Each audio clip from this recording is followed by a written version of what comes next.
dia, boa tarde, boa noite. Hoje nós iremos falar sobre misturas e separação de misturas.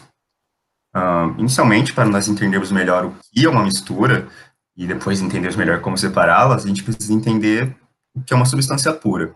Uma substância pura é aquela que é composta por apenas um elemento, mas esse elemento não precisa ser necessariamente somente uma substância, um elemento químico da tabela periódica, por exemplo. Esse copo ele poderia estar cheio de mercúrio, seria uma substância pura, mas ele também pode estar composto de água, que é H2O, e ele também será uma substância pura. O que importa é só ter um tipo de partícula nele. No caso, pode ser uma partícula elemental, como, por exemplo, podia ser cheio de hidrogênios aqui, ou, como no caso, a água, que é H2O.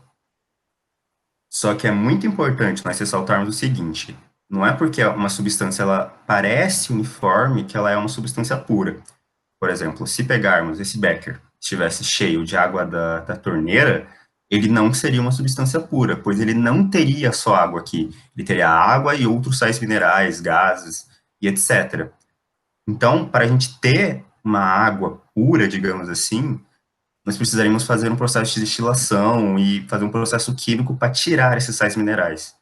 Ou seja, é sempre importante não ir só, é tudo igual, é uniforme, então é uma substância pura. É sempre importante a gente ter isso como, saber isso experimentalmente, fazer algum teste, alguma coisa assim. E na química é muito importante saber se uma substância é pura ou não. Mesmo que, por exemplo, na água, sua torneira ela tenha só pouquíssimos sais, tanto que nem dá para ver, ela já, num experimento, isso pode alterar tudo. Então, na química é muito importante termos substâncias puras, substâncias que não estão misturadas. Mas, como falamos então, a, existem misturas. Viu a parte de substâncias puras para ver misturas. E as misturas, na química, elas se dividem em dois tipos. A gente vê de uma maneira mais geral.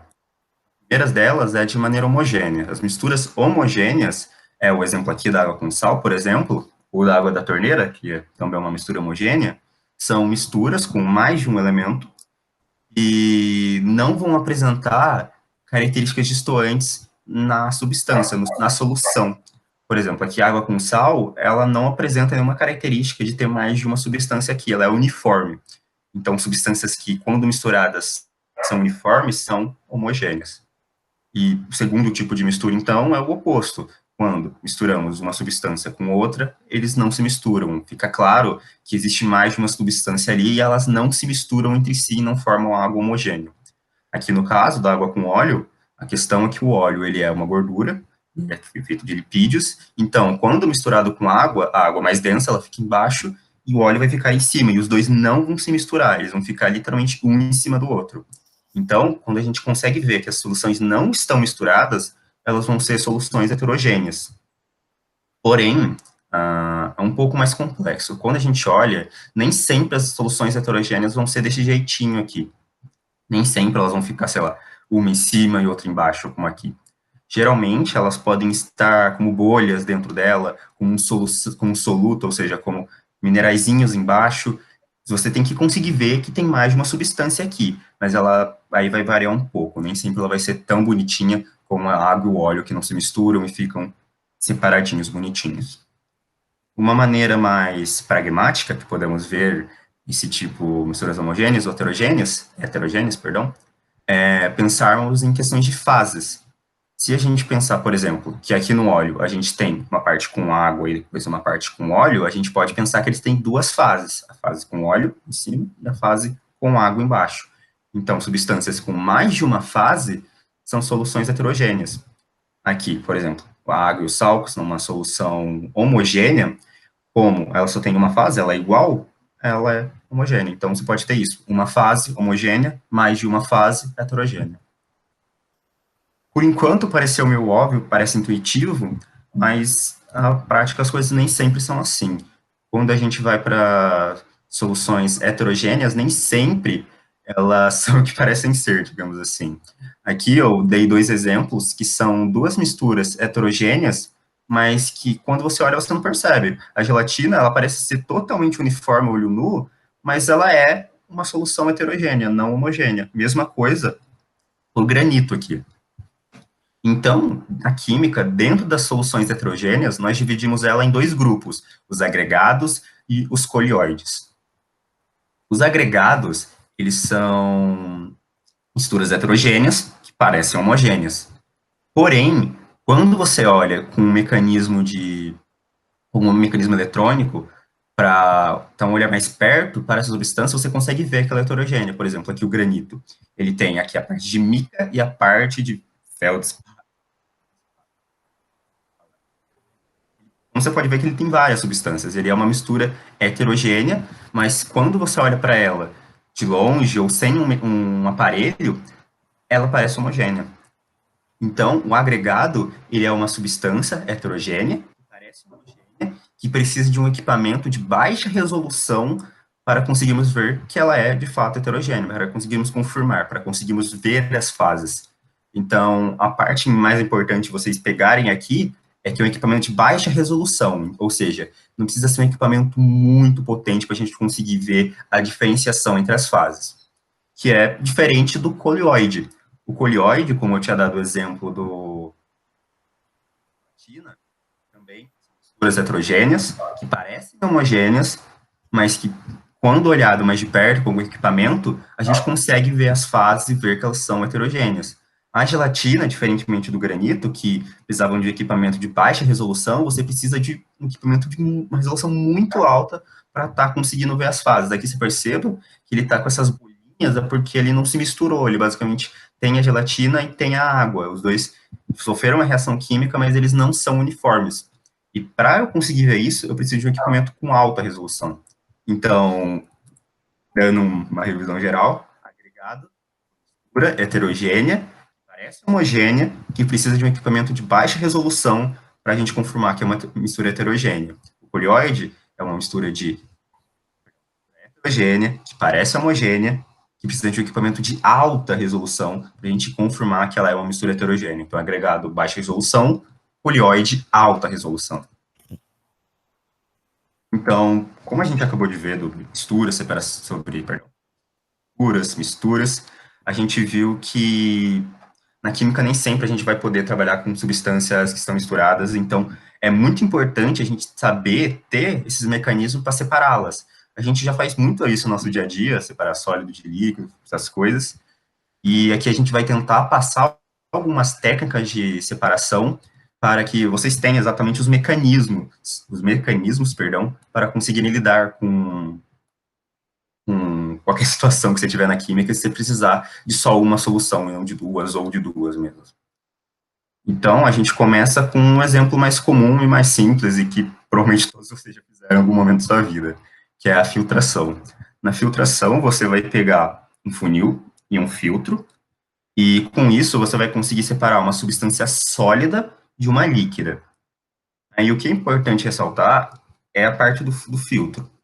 No filtro, você precisa ter uma substância, uma substância, seja sólida e que tenha poros ou furos. E esses furos, eles precisam ser pequenos o bastante para que o material sólido não consiga passar por eles, mas grandes o bastante para que o líquido consiga. Eles têm que estar nesse meio termo. Por quê? Aí você vai pegar o funil, vai colocar o filtro de papel, aqui como mostrado no exemplo. Aqui ele colocou uma mistura de água e areia, ele vai despejar a mistura de água e areia no funil, no filtro. Aí, a água, como ela é menor que os poros presentes no filtro, ela vai escorrer, e a areia, como ela é maior do que os poros, ela não vai conseguir passar e vai ficar retida. Muito provavelmente vocês já fizeram esse processo, não sei se vocês conseguiram reparar, mas é assim que a gente coa café. E provavelmente, se vocês já fizeram café, vocês já devem ter percebido que, mesmo que isso separe o líquido do sólido, este líquido aqui ele não é puro. Isso aqui é uma separação de misturas de fases, né, fase líquida e sólida, mas não purifica a substância. Esse líquido aqui, ele ainda vai ter sais minerais, ele ainda vai ter parte de areia nele, porque alguns vão passar, ele não vai ser água limpa, digamos assim. Teria que passar por mais processos para poder ficar potável. Então é importante que vocês tenham isso em mente. Filtração é bom para tirar sólidos de líquidos, só. Bom, gente, agora eu vou falar um pouco da decantação. Ela é basicamente a separação entre misturas com base nas densidades. Por exemplo, que a gente está apresentando o óleo, a água e o sal. A água e o sal, como o próprio Cauã informou, é uma mistura homogênea. Então, elas estão ali juntas. Mas poderia ser somente a água e o óleo com base na densidade. E pode ser também um líquido com sólido. Por exemplo, o barro e a água. A gente consegue fazer separação através da decantação. No caso, como o sólido ele é mais denso, ele fica embaixo e a água fica em cima. E a gente pode separar isso utilizando o filtro de decantação. Pode passar. A segunda o próximo método, né, melhor dizendo, é a centrifugação. A força da centrífuga separa o que é mais denso do que é menos denso. Um exemplo assim, no nosso cotidiano, é quando a gente lava roupa. Quem tem máquina de lavar pode perceber que quando faz a centrifugação, separa a água, no estado do líquido, da roupa. Então, a roupa sai sequinha e a água vai para outro canto. É um tipo de centrifugação no nosso dia a dia. Na área da química, a gente faz isso com determinadas substâncias que nós achamos que está ali homogêneo e tudo mais, mas quando faz a centrifugação, a gente consegue separar. Pode passar. A terceira, essa próxima, é a flotação. A flotação é um pouquinho mais pode confundir um pouquinho, mas dá para entender. Ela faz a separação de misturas, pode ser não, de misturas heterogêneas e immiscíveis, ou seja, que não se misturam. Por exemplo, a areia e a serragem. É adicionado água, e com a adição da água é formado borbulhas. E essas borbulhas formam uma determinada espuma que é possível, que através dessa espuma a gente consegue fazer a separação da serragem e da areia. Porém, tem que dar uma ênfase aí, o líquido adicionado, ele tem que ter a densidade intermediária, ou seja, ela tem que ser maior que determinada, por exemplo, a densidade tem que ser maior que a serragem e menor que a areia, entendeu? Aí com isso a gente consegue fazer a separação da flotação. Pode ser feita por uma peneiração, nesse exemplo que foi dado aí, no final. Pode passar. Agora a gente vai falar um pouquinho da destilação. A destilação nada mais é do que a separação das misturas através do seu ponto de ebulição. Por exemplo, a água com sal. A gente ali está homogênea e tudo mais, pensa, nossa, como que eu vou separar? Através do ponto de ebulição, através desse balão de destilação, aqui está a mistura de água com sal. Aqui está sendo aquecido.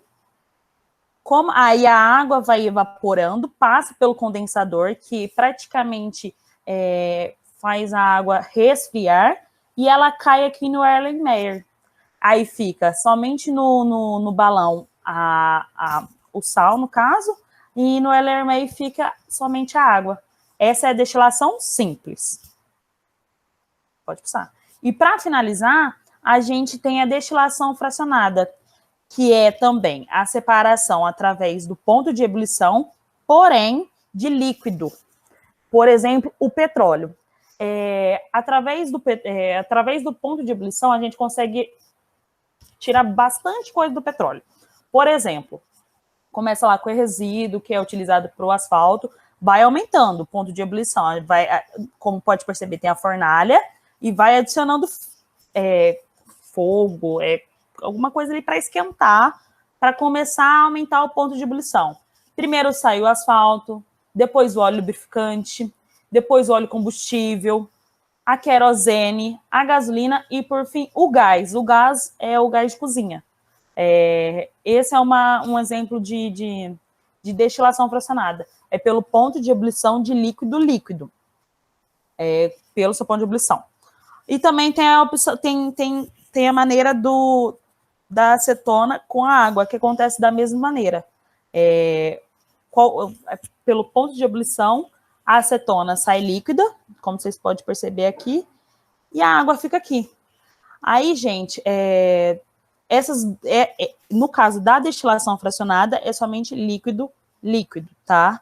Não se esqueçam disso, é pelo ponto de ebulição. E é isso. Mais alguma coisinha que ela quer complementar? Não, acho que está tudo certo. É só importante vocês terem em mente o que cada uma desses processos faz, né? Tipo, a filtração, ela separa sólido do líquido.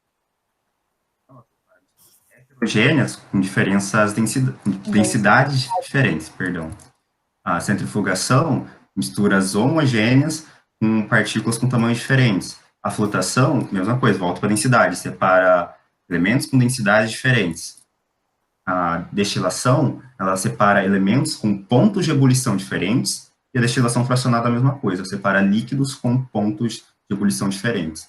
Então, é muito importante que vocês tenham esses métodos de separação em mente para exatamente utilizar deles. Nossa, eu preciso separar, por exemplo, água com sal, como a Esther tinha falado. Você sabe que você vai precisar fazer uma destilação normal, uma destilação simples, porque você vai estar separando um sólido do líquido.